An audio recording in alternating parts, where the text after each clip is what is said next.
To work out the difference between two dates in Excel is fairly easy.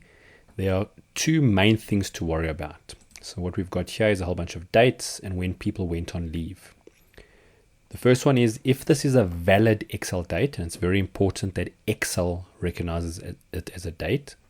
So if, for example, these dates don't format or their sort order is funny, it means it's not a date.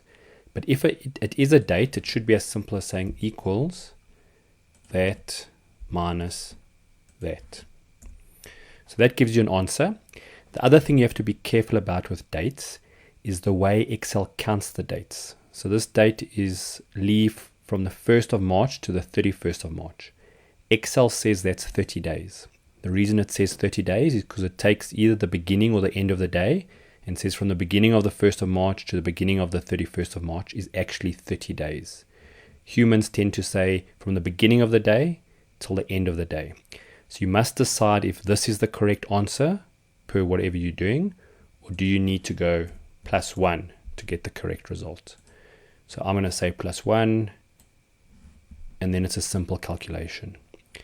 In the more recent versions of Excel, there's a formula that does it, and it is called days. So not the day formula, days. And this one pretty much just asks what's the end date, what's the start date, and when you say okay, it gives you the answer.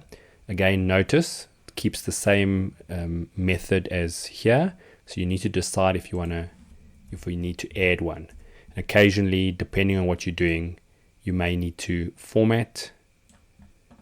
So you'll see I need to just format that as general.